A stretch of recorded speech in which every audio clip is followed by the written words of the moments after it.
Let's get something straight. People don't always hate the new you. Most of the time, they just miss the you that they remember, the you that didn't challenge them, the you that kept them comfortable, and the you that didn't say no. But now that you've grown, you are dangerous. You're different. You're uncomfortable. But it's not because you've changed. It's just because you remembered who you actually are. And yes, it hurts, but need I remind you, you are not here to be somebody else's favorite character. You're here to be the author of your own story, and it's time for you to write it. And with that comes paying the price of being misunderstood and villainized. Welcome to the Inheritance Podcast. Growth is good. Growth is great. We love growth. That's why we listen to this podcast. And that's why I hope a lot of you who listen to this podcast are also reading great, encouraging books and are doing all of the things to pursue personal development. But something that a lot of people really don't talk about, at least in this niche or this industry of like personal development and growth, is the actual price that you pay of being the villain in somebody's story. And it's not necessarily that you are the villain. It's the fact that a lot of people are not going to understand the moves that you make. They're not going to understand the calls that you make. When you decide that you're going to grow and you're going to live your life for you and you're going to take the pen back and author your own story, that's when you get to make choices for yourself and not for the people that you've been living your life for X amount of time. And here's what you need to understand. Growth does not often come with applause. It comes with distance. It's going to come with silence. This is one thing that I have discovered in my growth journey is that often I have grown and I have challenged myself and I've overcome things, and it has been alone. And on top of that, it has been lonely. Like nobody has been sitting there like, woo, go you. At least when I started pursuing growth and I started really like taking a good long look at myself in the mirror and assessing these things, the people that I was currently doing life with were either doing that to a degree or they were not doing it at all. And so when I started to confront these things and grow outside of that, like because they were not doing that, it was like I would get further and further away from the voices of celebration and what have you. It grew to be a very lonely process.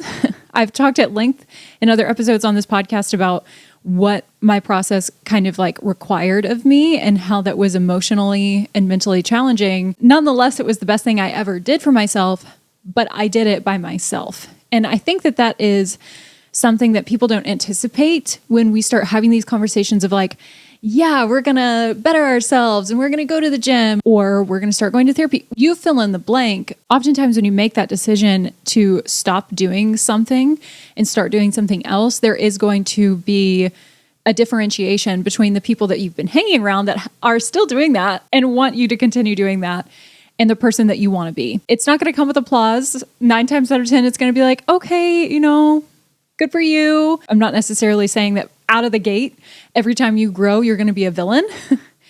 That does happen. But sometimes it's lonely and people don't quite understand. So we'll dive deeper into this. But for now, I'll just say, when you stop being who others need you to be and start being who God created you to be or who you want to be or who you have been challenged to be by the people that you're listening to in the books that you're reading, when you start being that person, you stop fitting in places that once felt like home. There is going to be a shift. There is going to be a differentiation because when you change, you go from person A to person B. And often person A has been living in a particular environment around particular people, and person B is a different person. And person B is going to be in a different environment with different people. And so there's going to be a change. The cost of freedom and the cost of becoming something new, the cost of transformation, the cost of growth is going to be familiarity. It's going to be leaving behind what you have been doing, leaving behind what you have been thinking, leaving behind how you've been spending your money, leaving behind, you put in the blank, leaving that behind. That there is a cost to that. It's not very glamorous. If you are experiencing this in any degree in the early stages, you're not crazy. You're not. I've been there. I know many people who have been there and who have done that. And it is the reality of growth. But like I said, growth is good. Growth is what gets us the life that we've always dreamed of. And in my opinion, the life that you deserve, the life that you are destined to inherit. We don't go from being born and like coming out of our mother's womb to making six figures by doing nothing. We don't just get handed the keys to life without any sort of pursuing of maturity and knowledge and making ourselves better. We can't change the world if we first don't change ourselves. We can't love the world if we first don't love ourselves. All of the different layers of self-betterment and all of the different layers of contribution and all of the things that we want out of our life is going to require some kind of effort on our part, which often means change. But there is a cost. And so if you are anything like me and you found yourself on the side of the aisle where you were pursuing change and you were pursuing bettering yourself or rethinking some things and you became the villain in someone else's story, you're not alone. And it's worth it.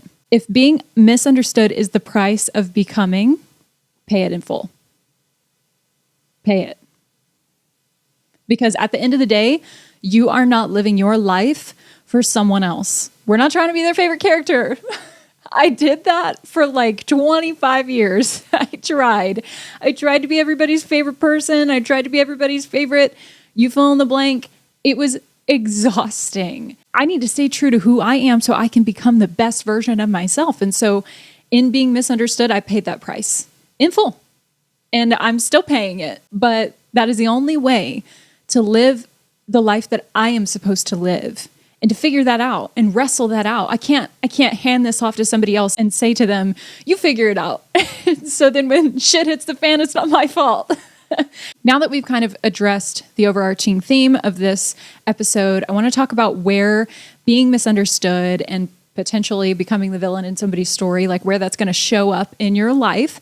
And if you're already dealing with this, then maybe I might check some of these boxes for you. And if you are teetering on the edge of making the decision to pursue a change in your life, here's what you can anticipate and where you can anticipate some of that resistance and being misunderstood in your life. If you are religious at all, if you go to church at all, you're probably going to experience this in a church setting, in a church group. I really hate to come for the church. I really do. I really hate to spotlight this, but unfortunately, this does happen. A lot of people who go to church on a regular basis, they share a lot of their life. There's a lot of personal overcoming. There's a lot of emotional attachments as we walk through life together in these close settings. And oftentimes you will see churches become like family for each other. And so there's a lot of vulnerability. And so it really creates a tight-knit group of people who feel like they really know each other. And really and truly, the only people who can really know someone fully is themselves. I can share as much as I want with my husband, or I could share as much as I would want with my parents, but like ultimately, no one is really going to know me and what I'm wrestling with and what I am working on and working through more than I am. Oftentimes with these like deep emotional relationships, and the added layer of spirituality in these church groups, there are some pretty tight-knit bonds that are created where people feel like they know this person and they know what's best for them. And that can get really dicey when you add somebody who is walking through change or wrestling some things out or just trying to really evaluate themselves. When we add in the, well, I know what's best for you elements or spiritual authority. Like I said, I feel like I'm having to walk on eggshells right now, but I hate to call this out, but I really feel like I need to. There will be some significant shakes in these relational groups. And so let's say, for instance, you step out of performance-based faith, which I don't think that anybody should have a faith that is performance-based where you have to earn someone's approval or adoration or love. That's just my own personal little tidbit. But let's say that you start stepping out of that and you start questioning traditions and you're trying to protect your spiritual peace, or you're just trying to protect your calendar. What can happen, and what has happened, is that you can be perceived as rebellious or unsubmissive or prideful. There can be elements of people who just disagree with you, and then there can be discussions about that. Like I said, there within these groups where people who go from never really knowing each other into these environments where so much personal information, there's just so much vulnerability. And I think that that can be great. I think that it can get dicey when people feel like they know what is best for somebody, because then at that point, you are taking yourself from being someone who is just like a shoulder to cry on, somebody to walk this life with, to playing God. And I think that that is really dangerous. I know that there have been times where I've really had some significant trauma. I have had major disappointments in life. I've experienced multiple deaths in my life. And so anytime that happens, there's a lot of questions that I ask. And I'm just the type of person where I'm not afraid to ask them. I'm not afraid to put everything back on the table and sort it out in my own way. And oftentimes that can be kind of risky for some people. It can be a little uncomfortable for some people. And so if you're that type of person where you're walking these things out, there's going to be disagreement with the choices that you make. And so you can be called rebellious or unsubmissive or prideful. A lot of people, what they really mean when they say that is they don't like what you're doing. I don't want to say that they don't like that you're thinking for yourself, because a lot of people actually celebrate those things.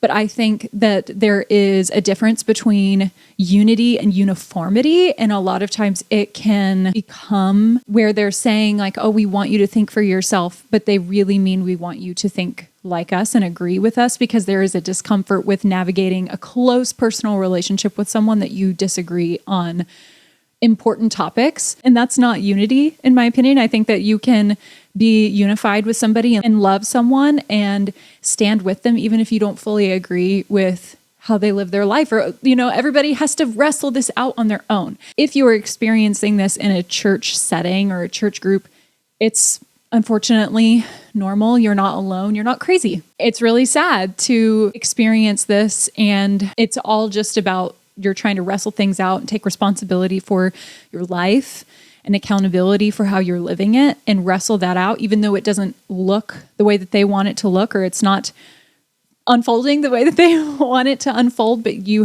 have to do it, because nobody's going to do it for you. If you don't take the opportunity to do what you need to do, whether it's reworking your priorities or whether it is breaking off that performance-based, people-pleasing personality or whatever, then it is likely that the longer that you perpetuate these types of choices of saying yes to everybody and being scared to rock the boat, that you can learn to become resentful towards the outside world, when in reality it was your own neglect of not just owning the fact that this is my life and I've got to live it and I have to sort it out in my own way, even if you don't like it. It's not fun to be misunderstood. It is not fun to be in this position where everybody's looking at you going like, what are you doing? Why are you saying that? Why are you doing this? Like, it's not fun. I have done it. I don't even know how many times. I have been the oddball out. I have been the one that looks like she has egg on her face. Like, I have been that person. And so I understand full well the discomfort of everybody just kind of like being like, oh my gosh, what is she doing? Why is she doing that? No one else is going to pay that price for me so that I can be confident in my choices, except for me. Nobody else is going to pay that price for me so I can be satisfied and content with the life that I have chosen and the trajectory of my life. No one's going to pay that price but me, so I have to do it. What you need to know in this particular church-related situation is that God is not intimidated by your questions. People are. And I will say that with my chest. God is not intimidated by your questions. People are. Personally, I try to make sure that this podcast can reach a multitude of people, no matter where you are in your journey of life, or if you are a believing person or if you're not.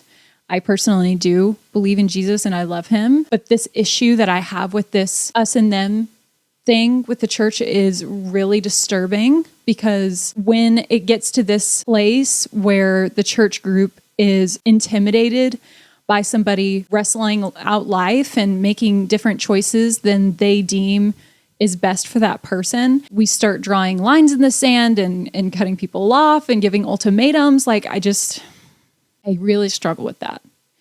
But what I just want to leave you with is that God is not intimidated by your questions. He's not intimidated by your detours. He's not intimidated by all of the things that are going to come with life that are ugly. We all have to learn lessons that are hard and challenging. We all have to walk it out. He's not intimidated by that. People are, because people are uncomfortable with the things that they don't know. People are uncomfortable with the things that they don't agree with. People are uncomfortable, honestly, with even questioning what they have been taught.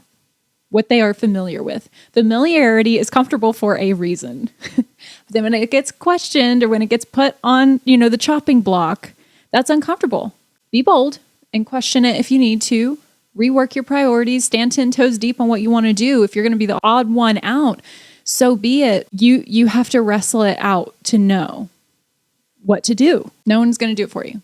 No one is coming to fix this for you. If you're wrestling with something, you've got to wrestle that out. Plain and simple. And this can practically look like the same people who said that God has big plans for you will sometimes be the first to gossip when you really start walking in those plans. I know that firsthand as well. It's really fun to fantasize about like what can be in somebody's future until that person actually starts pursuing it. And then maybe it makes them uncomfortable with the fact that they are not pursuing those things, or they get jealous or whatever. And honestly, I just feel like that's kind of the nature of human beings. And it really sucks because you kind of expect people in church groups to do better, but they don't.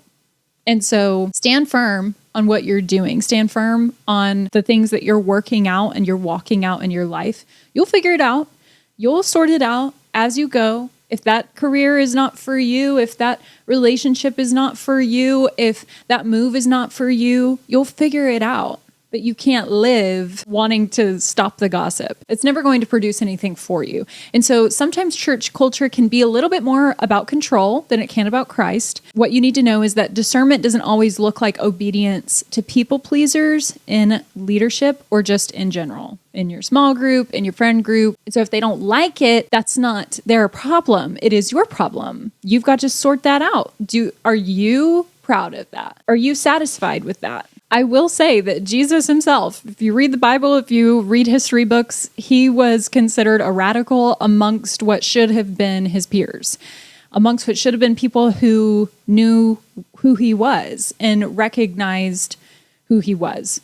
But unfortunately, they didn't see him as a peer. They saw him as a radical and a threat to the religious control in the current culture that was in place at the time. And there was so much that he confronted that made them uncomfortable. They gossiped about him so much so that they crucified him.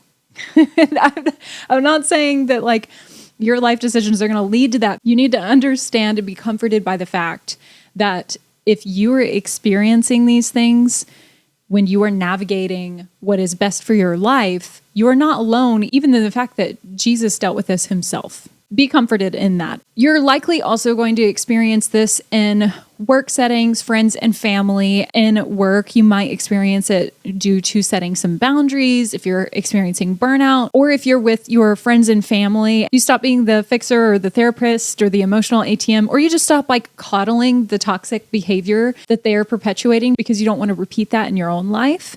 You start saying no, you start setting boundaries, and suddenly you're selfish and you're distant or you're acting brand new. This is the price of being delivered from the life that you've been living. If you have friends who like to go out every Friday night and spend a lot of money on drinks and alcohol and food and all this stuff, or multiple nights a week, if that's like their pastime, but you're trying to budget, you're trying to save for a down payment on a house, you're trying to change your life in some way that does not reflect the life that they're living, it is going to come with the price. You're going to have to distance yourself from those things. You're not going to be able to go to every night out. You're not going to be able to do all of those things. And yeah, people might not like that. And I'm not saying that a lot of people are going to villainize someone who wants to save money. Honestly, in this economy, I feel like a lot of people are doing that right now. And that is actually the heroic thing. But I mean, you fill in the blank. A lot of people who are vaping, there might be somebody who wants to quit vaping. Vaping is known to be extremely addictive. It is known to be very damaging. And so say that you decide you're going to stop vaping, but because it's addictive and all of your friends are vaping, in order to create the discipline and in order to really honor like breaking that habit, you might not be able to be around those people all the time. It's like trying to change a pattern in your life and then being surrounded by the thing you're trying to change. That's going to be pretty difficult. And so, yeah, you're going to have to set some boundaries. You're not going to be able to hang out with those people anymore. It can be the same thing even with thought patterns. And a lot of our thought patterns and our behaviors we inherit from our family. And so if there is a lot of like victim mentality and bitterness and resentment towards the world around you, but you're trying to really change the direction of your life and take ownership of it and celebrate your life, but your family perpetuates that narrative, in order to change it, you're probably going to have to draw a line in the sand, and you're going to have to either take a step back, because really we can't change other people. We can only change ourselves. Or you're going to have to let them know it's not fun to be the pioneer. That's all I want to say is, like, among your friend groups, among your family, among people that you're currently hanging out with, if you're going to change your life and you're going to be the first one to do it, it's not fucking glamorous. It is so hard because it comes with being misunderstood, and it comes with being the bad guy. It comes with being the person who's calling out the toxic behavior or what have you. It makes everybody else feel uncomfortable, or you just distance yourself because you don't want to have to call it out. And I totally get that. Oh, what's going on? Everybody likes to talk. That's all I'm going to say is, like, it is not fun to be the pioneer of your life and change the narrative and is it worth it? 100%. Like I said, if this is the price that you have to pay to get the life that you want, pay it in full. Is it going to suck? Yeah, but it's worth it. And so a lot of the things in life that are worth having are not easy. And a lot of the things that are easy are not worth having. There's going to be an element of discomfort. There's going to be an element of you setting a boundary or distancing yourself. There's going to be talk. All I can say is that if this is what you're experiencing, or if this is something you're teetering on, get used to it. Wrestle it out for you. Don't wrestle this out for someone else. Before you even enter in this process, like, ask yourself, who am I doing this for? Am I doing this for myself? Or am I doing this because this is what everybody else says I should be doing? Because it is 100% guaranteed that you are not going to stick it out and make the change and follow through with the process if you're doing it for someone else. People only change for themselves. You have to want it. And so if you want it, then you hang on that and understand that when the words come, when the gossip rises, when all this crap hits the fan, this is why I'm doing this. I'm doing this for me. So let's talk about why. Why does this happen? Why do these people talk? Why do they say what they say? Why do they name call? Why do they gossip? Why do they misunderstand? People get attached to who you were, just as you were attached to who you were. There was comfort in it. It was familiar. Not who you're becoming. There is an element in the familiar that is actually comforting. I think that's why a lot of people stay in friendships or stay in relationships that are not good for them. And I don't want to victim blame in, like, the whole abuse narrative, why people stay with their abusers. I think that there's a lot of psychological elements to that I personally am not ready to unpack. Now, I have been in toxic relationships. I have been in toxic friendships, and I can say that it is easier to stay in the familiar. It is much harder to confront and change and leave those relationships than it is to just continue down that path. I think the same can be said for breaking up in relationships that are toxic or borderline abusive. There's always going to be a cost to change. Changing your friends, changing your relationships, changing your life. There is going to be a cost. When people are attached to these things, I think that a lot of it is because it's familiar. There's history there. I know that was the case with a lot of my friendships and my relationships. And I think that was why it was so painful when I did make the change to walk away from those things. There was all that history that is just, it's just history now. It's just a story that I tell. There's nothing to really, like, point to and reference.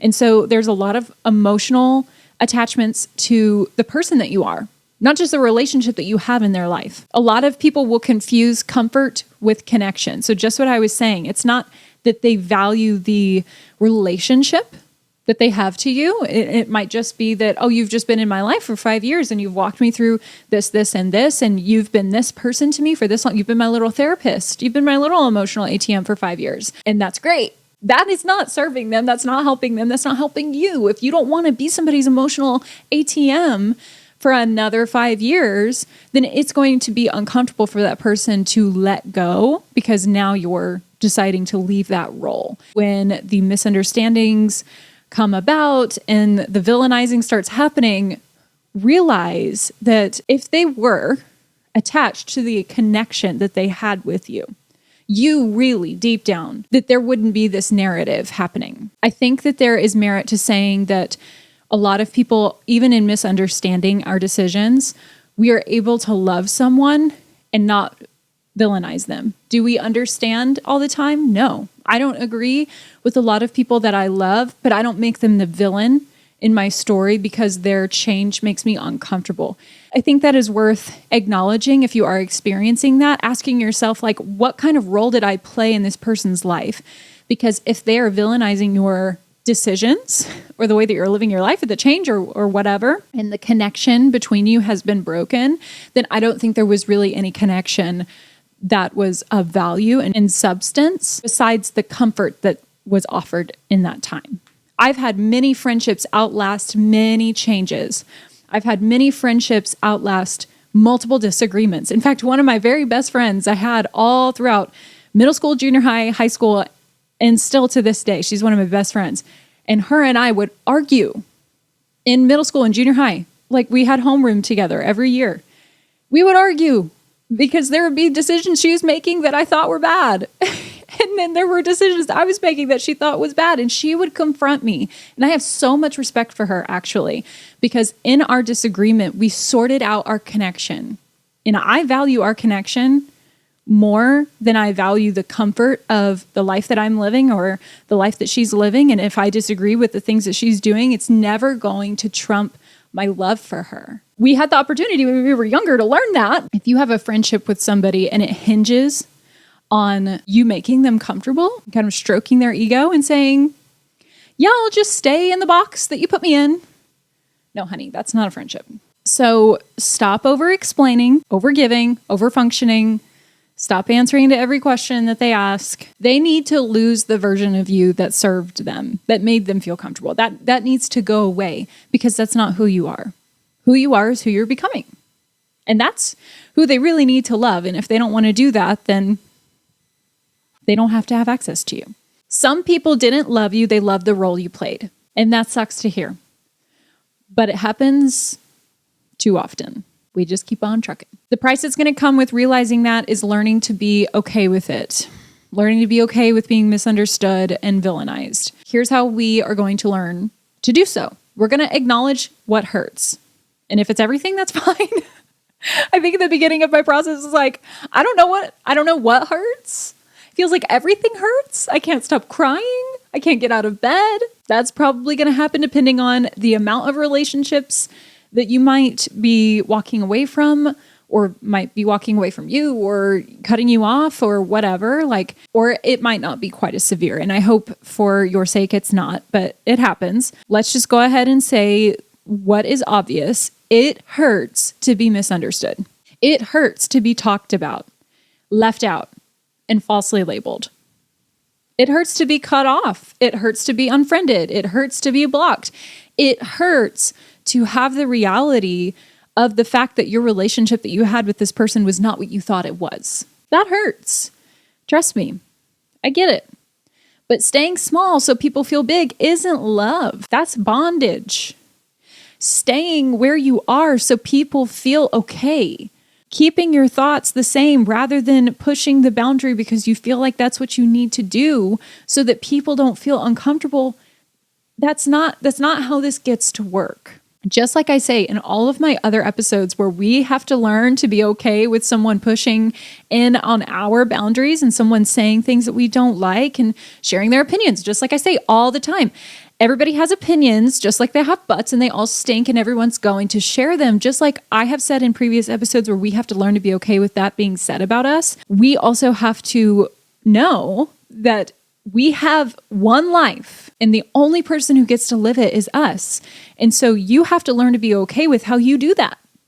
If you're not okay with where you're at, you have every right to explore and to push the boundary. I mean, obviously within reason. Don't commit crimes, okay? I've said that on another episode. Like, this is within reason. This is the only caveat I feel like I need to put on here. You can't live your life for other people. No one else is going to live their life for you. That's all. I don't even know how many times I've said that at this point. Like, nobody else is going to come save you because they all have their own life to live. And so you have to realize that there is a price to pay when you actually start doing this. When you actually say, okay, yeah, no one's coming to save me, so now I have to do it. Okay, that's great. Yes, that's what we want. Woohoo. You're going to also pay a price. Yay! It's so great. We love growth. I promise it's worth it. It's like, I feel like I set growth up and self-betterment in such ways where it's like people are like taking notes, like, do not change, do not confront. No, that's not what I want. It's just, like I said, if it's worth having, it's not going to be easy, but it's worth having. Don't live your life for someone else. Don't echo the narrative that somebody else is echoing because it makes them feel comfortable, because they want to be coddled or whatever. Like, no, stay true to who you are and understand that love can outlast those human-made boundaries of like, oh, well, you have to agree with me in order for me to love you. Honey, that's not love. I honestly think that if that were the case, me and my husband would not be together. We do not agree on everything. We agree on a lot of things, but we don't agree on everything. And I can love him past those things. And I think the same can be said for less intimate relationships. Moving on. Step 1, we acknowledge that it hurts. Step 2, we are going to accept the role and then we're going to release it. A lot of people probably wouldn't accept the role. They wouldn't accept because it's just like, ugh, throw it away.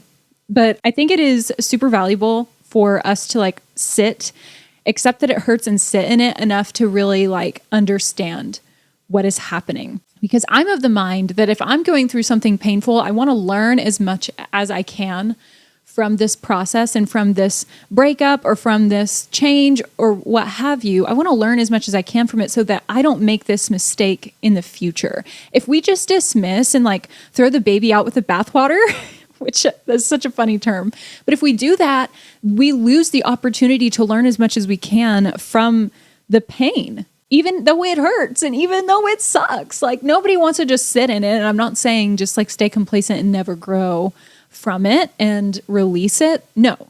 What I am saying though is like, when we acknowledge like, oh, this hurts, this sucks, just like dismissing everything and pretending like it's fine, like digest what is happening as best as you can. Dissect it, understand it, figure out what is being said and why, so that if you ever find yourself navigating this with someone else, you don't repeat these mistakes. You don't mirror this behavior. There's so much to be learned in pain. Pain and failure are great teachers. But if we ignore it, if we dismiss it, if we sweep it under the rug, there is nothing to be learned. And then we just repeat the same cycles that everybody else does. There's like nothing to show for the change, and there's nothing to show for the lessons that we could have learned. I hope that makes sense. Anyway, you are not the villain. That's not what I mean by accept the role. You're not the villain. You're just not the version that they liked best. And that's okay. We do not have to live to be liked by people. I think the only person that we really need to live to be liked by is ourselves. I need to make sure that I like myself. I need to make sure that I love myself. I cannot love someone if I'm not willing to love myself. And I really like to love people. I really do. I love people. They are great. I think that humanity is awesome. And I want to be able to love people as best as I possibly can. But if I don't do that for myself, I can't do it for other people. You might think that you can, but identity is huge in that way. Our understanding of love is limited to what it is that we give ourselves. I mean, I definitely think people who don't love themselves are capable of loving other people. But I think that there is such a deeper level of love that is so genuine and so raw and real and unconditional that we are able to give to other people when we learn to truly love ourselves. And it's hard. I feel like it's really hard. It's much harder to love ourselves than it is at times to love other people, because we know really what's going on in here, in our hearts and in our minds. We know. And we're our worst critic. But if we can learn to forgive and we can learn to love ourselves despite all of those things that we know, how much more can we love someone else despite the same things? Like if I know all the ugly of my husband and I'm able to love him despite those things, that's only because I'm able to do the same for myself. I think I would draw harder and faster lines in, putting conditions around my love for him if I did the same for myself, because that would make sense in my mind. Like there are elements of myself that I don't forgive and I don't tolerate, and I cut it off and pretend like it's not there. But that is not reality. And so when I learn to love those parts of myself that I'm still wrestling out and I don't like, and And that's okay. I'm able to have that same grace for my husband, and that's what brings us closer. You're not really the villain. It's like a fun term of like, oh yes, I'm the villain in your story. Like, make me the villain. Like, you're not really, I don't want you to like identify with that, but you're just not the version of you that they liked best. And so you have to live to like yourself. And if they don't like that, that's their problem. You shouldn't intentionally live to just like cause harm. And I feel like I shouldn't have to say that, but at the same time, I'm like, maybe I should. Within reason, like I always say, you can't live to please them. If that's the story that they want to write and that's the story they want to tell and you're the villain in it, let them have it. You cannot control what they're going to say. You cannot control what they're going to think. You cannot control what they're going to share with their friends and their family. You can only control the new story that you're writing. And so write that story. Live to be that best version of you, because that's a story that's worth writing. And that's how you can release it. So that's how you can accept the role of like, okay, well, I guess in their eyes, I am the villain and I didn't intentionally live to hurt them and we don't agree and they cut me off or they blocked me or whatever. I do think that there is an element of pursuing peace with people. Like you can try and have conversations with them and you can try to give them some sort of perspective. But at the end of the day, if people reject what it is that you are saying, despite your efforts just to shed light on what you're doing and show them love, even though you're being hurt, there's nothing that you can do. If they reject that and they don't want to hear that, they don't want to accept that, there's nothing you can do. And so that's what I mean by accept the role. If they want to deem you the villain, despite what you have said, despite how you have lived before them, despite if they agree or disagree or they cut you off or whatever, then that is the role you will play in their story. But you have a new story to write. And so that's what I mean by release it. So we're not going to harbor and we're not going to ruminate on what it is that other people are saying. I think there is a lot to be said about like idle hands. When you are busy and you are pursuing and you are crunching and you are grinding, you're often too busy to listen to the noise of the gossip or listen to the noise of what other people are saying about you. You are too busy to go chase people on Facebook and figure out, read between the lines of whatever it is they're subtweeting about somebody. Like, don't have idle hands. Keep your hands full with the things that are bringing you value and helping you learn to love yourself and write the story that you want to write so that you can let go of this role and let go of the story that these other people are telling you and understand that that's not who you are and just move on. That's how you release that. That's how you don't ruminate. You keep yourself busy. You can forgive. I think there's so much to be said about letting go of the need for somebody to say, I'm sorry, and letting go of the need for somebody to own up to the hurt that they've caused. They may never do that. They may never stop writing the story where you're the villain. And so we have to learn to move on and we have to let that go. We have to forgive and we have to release the expectation that they're ever going to acknowledge that, release the expectation that they may ever own up to it, because we can't control other people. We can only control ourselves. And you deserve to write a clean slate, pure story about who you want to be. And that is going to require you releasing this role. And that's part of the healing process. The next step that you're going to do is you're going to trust what you know. You're growing, you're healing, and you're honoring yourself in the best way that you know how. Sure, it's not going to be perfect. It's not going to be pretty all of the time. You have to trust that. Trust that process. You don't need to convince people who are committed to misjudging you. Like I said, sure, if you want, you can try and share perspective on what's going on. If people genuinely want to understand, I think that they will do their best to understand. I think that asking questions to understand is like one of the best pieces of therapy advice and counseling advice that I ever got was if I don't understand my husband, ask follow-up questions, ask clarifying questions rather than make accusations about him as if I know him better than he knows himself. And that sucks to realize too, is there are going to be people who choose to misunderstand because it's easier. It's so much easier to misunderstand and call it misunderstanding when it's a choice, really. If they are given the opportunity to see it from a different perspective and they don't want to understand, it's easier to just say like, oh, they're the villain, because there's no responsibility and accountability on them. Just as I have said in previous episodes about you, it's easier for you to not take accountability and responsibility and say, oh, well, it's the government, it's my trauma, it's my parents, it's my history. When we take accountability for the way that we think and the way that we judge others and the way that we perceive ourselves and the way that we live our lives, that's really where a lot of unity comes from, because we understand the only person that I can control is myself. And if I don't like where I am and I don't like what I'm thinking, I can change it. But not everybody is going to do that. As much as I would like to just put out episode after episode of this podcast and hope that it unifies the world, people are not going to do that. People are going to choose to misunderstand. And so you have to stop trying to convince people to try to save your friendships and try to save your relationships and try to preserve yourself for their sake. Like, you can't do that. Closure is a luxury. Peace is a choice. You can choose to have peace by navigating these things as best as you can and moving on and forgiving. If it doesn't work out the way that you want it to, and 9 times out of 10 it's not going to, because people are going to make their own choices and you can't control them, you can choose peace.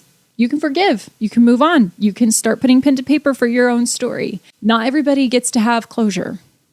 Not everybody gets to get their explanation. There is not enough hours in a day for me to go to every single person I've ever encountered and tell them, here's what I'm doing and why, just in case. I don't get that luxury and they don't get that luxury. I just have to live my life to the best possible way that I can and hope that everybody can sort that out within themselves and eventually arrive at peace. You deserve that peace. You deserve to be able to write the story that you want to write and not be so trapped by worrying about what others think you're doing or who they think that you are. You can't control that. Life is too short. Let's talk about how to make the most of this process and how to make the most of your life, honestly. We are going to use this issue, being misunderstood and being villainized, we're going to use it as fuel. And I want to say as a caveat before I get too deep into this, making sure that you're not doing this out of spite, making sure that you're not doing this out of revenge, that can really be the determining factor between, like, if you actually do embrace being the role of a villain and becoming one. I love how, like, in superhero movies or like the comics, they always say, like, oh, the villain arc, like, here's the villain arc and how they became one. And there's always this, like, traumatic time in their life where they tried their best to be good and they tried their best to forgive and they tried and they gave it some time, but then they just couldn't let it go. And then they become a villain. And then they actually do hurt people. When I say use it as fuel, don't use it as fuel so that you actually start doing the damage that is being claimed that you're doing. Don't just, like, full blown go revenge mode. For your sake, don't actually become the villain. Let it push you deeper into purpose. Let it push you deeper into understanding who you are and why you're doing what you're doing. Asking yourself the questions to make sure that you're doing things for the right reason and chase that further. Like I said, idle hands. Don't have idle hands. Keep your hands busy with what it is that you're doing and let all of this noise just fade away as you dive deeper into what you're doing. So let the misunderstanding refine you, not define you. Get to know that person. Get to know what they like. Get to know what clothes that they wear, like down to the very details. What car do they drive?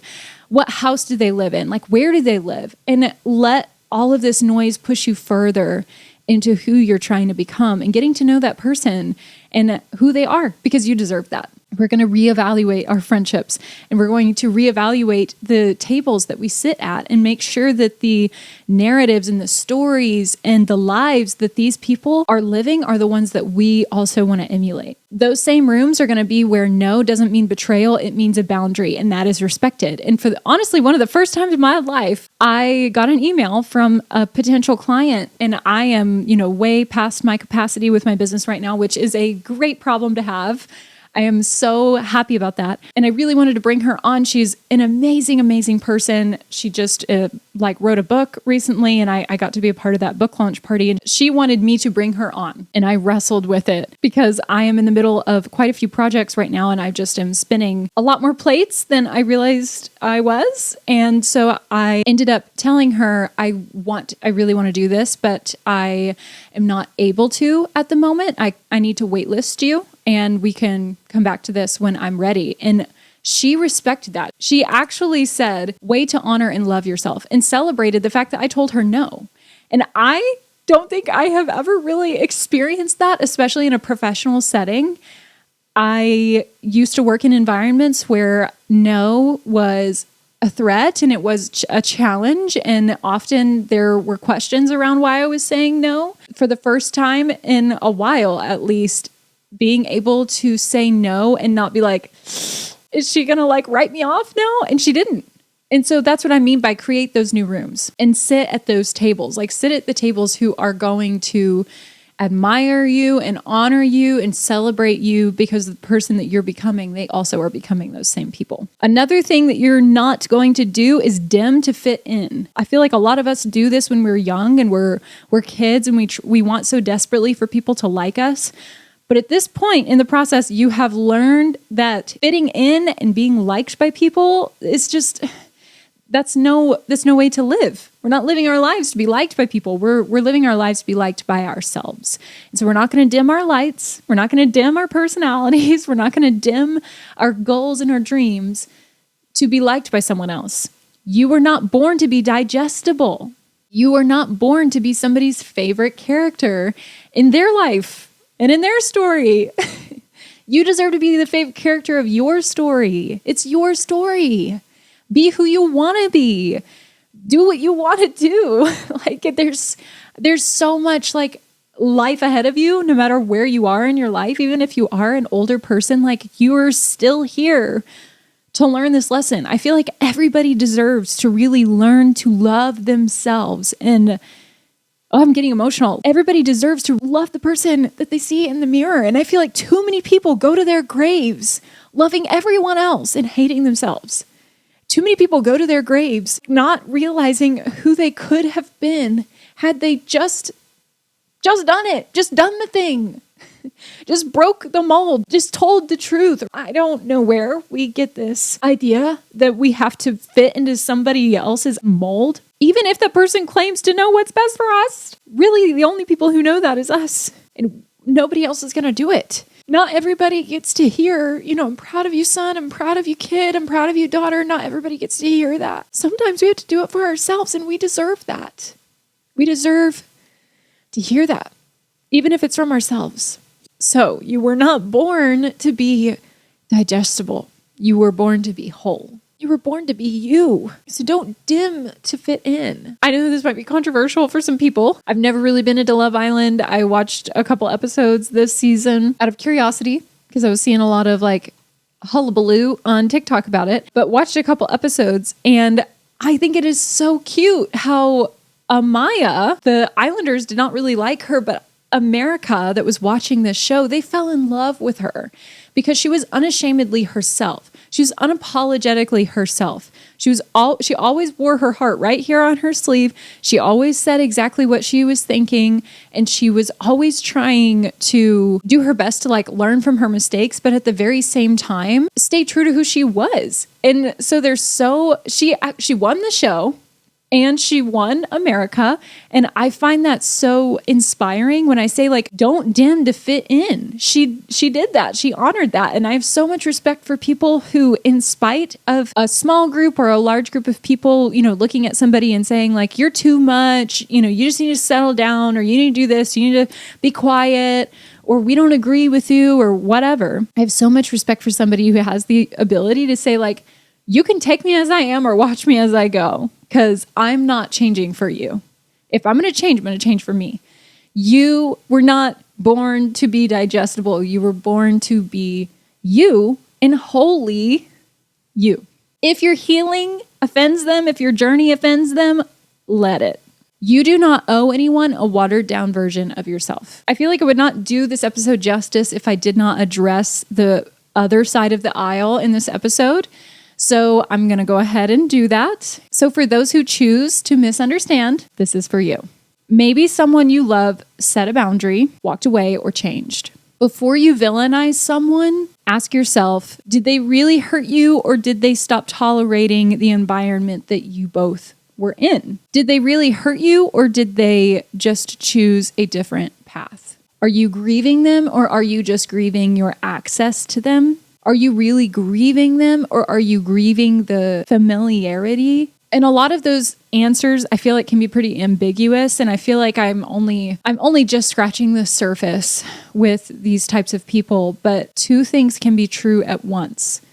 You may see your friends, or you may see the person that you called a friend. You may see them living a life that you don't agree with, and you might feel the need to call it wrong. Oh, they've walked away, or oh, they're no longer like me, or we don't agree now, or whatever. But I feel like there is merit to the idea that two things can be true at once. That person can be growing and bettering themselves just as you can be where you need to be.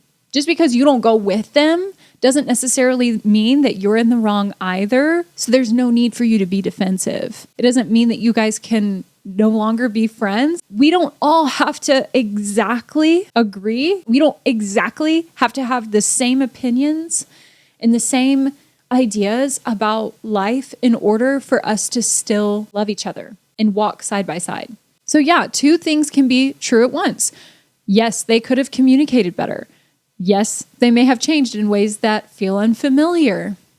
But also maybe you're resisting their growth because it forces you to face your own stagnancy. It's okay for you to sit in the fact that you may not have all of the answers, or you may only have half of the answer, or maybe your answer is right and so is theirs. If you can really sit in the fact that two things can be true at once, especially relationally, I feel like there can be a lot of reconciliation that can take place. Even if you have walked away and believed things about this person's character or the choices that they've made, there can be a lot of healing that can take place in that. So my advice to you is that if someone in your life and someone that you claim to love is healing or wrestling things out or changing or navigating something difficult, you need to let them do that and not try to control it, not try to tell them, here's what you should do. Here's what I think you should do. Here's what God tells me you should do. Let them figure that out. Let them walk through that healing. Let them grieve that breakup. Let it be what it needs to be so that they can fully heal from this, or they can fully grow from this. If they're changing, honor it. Respect it. Don't drag them back into the dysfunction. Even if you think that it's what's best, it could be dysfunctional. There could be more to the story you don't know. There could be other things that are hurting them that they are trying to walk away from or set a boundary from.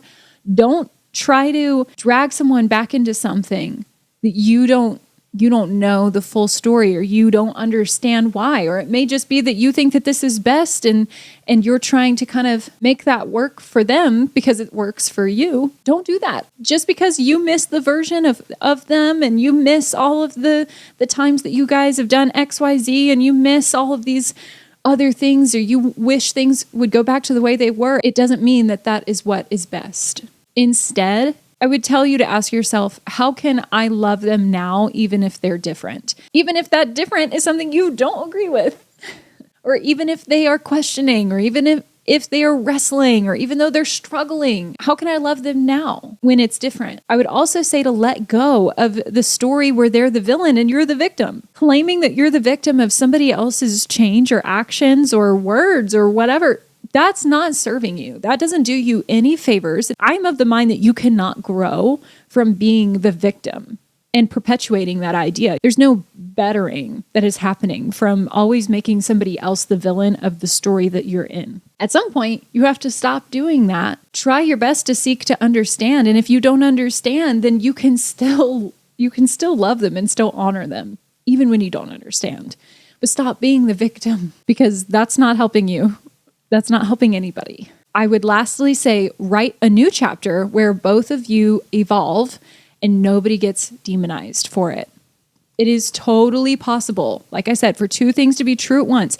It is totally possible for both people to change in different ways and it not be, oh, that person's the villain.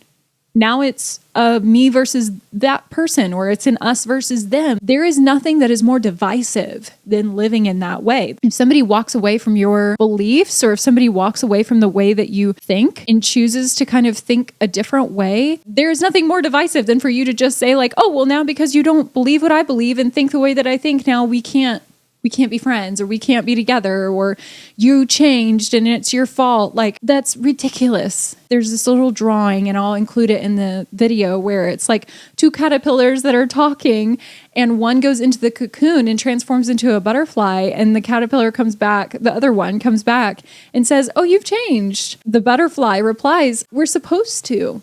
We're supposed to change. Like, everybody is going to change. And just because somebody does not change the way that you want them to change doesn't mean that it's necessarily bad. It doesn't mean that now they're the villain. There are people who do bad things, but I think that we weaponize that idea a lot more than it actually happens. Like, not everybody is Mustache Man.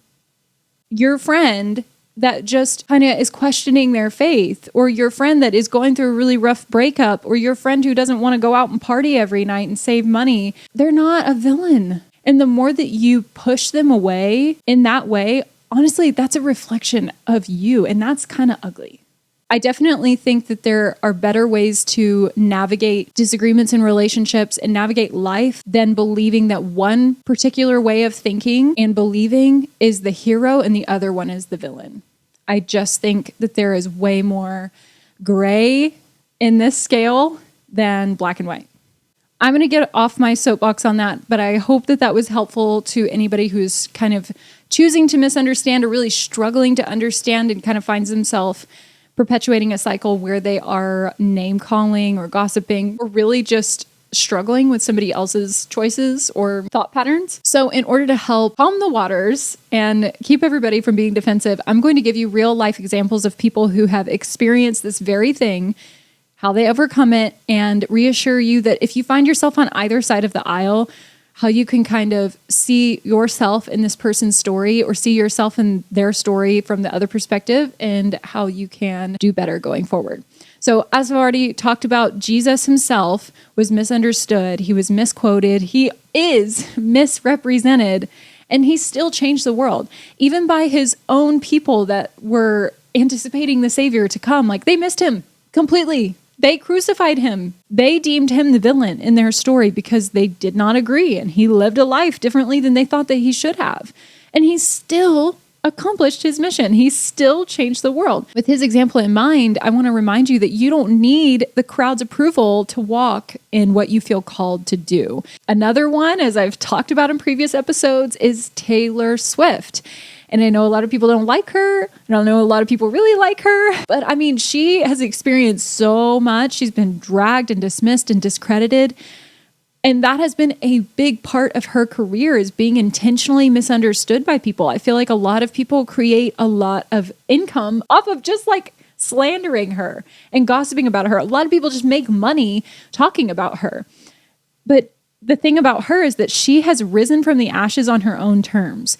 And I really have respect for her, because no matter what people say, quite often she's very silent about what it is that people say. She doesn't really even address it, because why?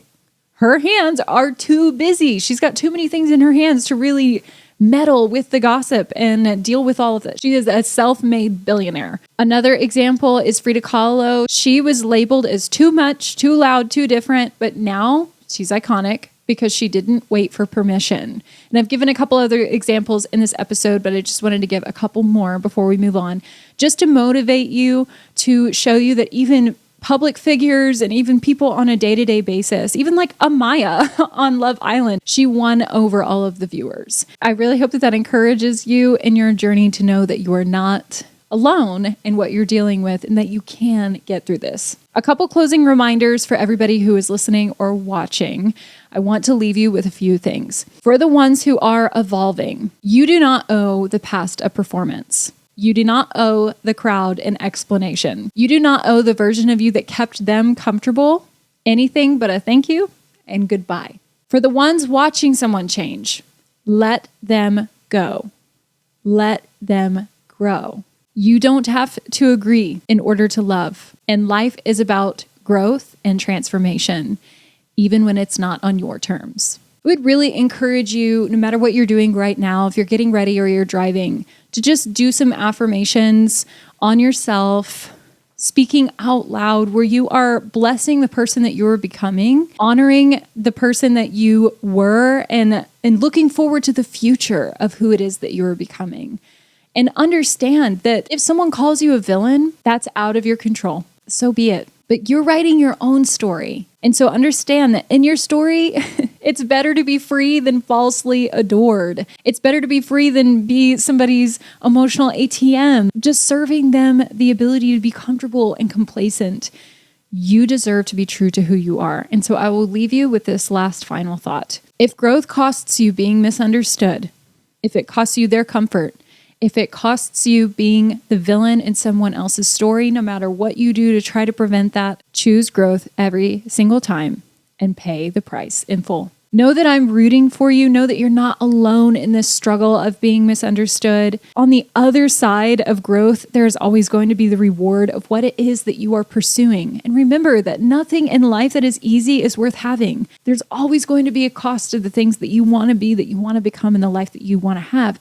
And you deserve to have that. So by all means, pursue it. Know that I'm cheering you on and I'm rooting for you. Let me know in the comments if there's anything else that you'd like me to talk about in future episodes.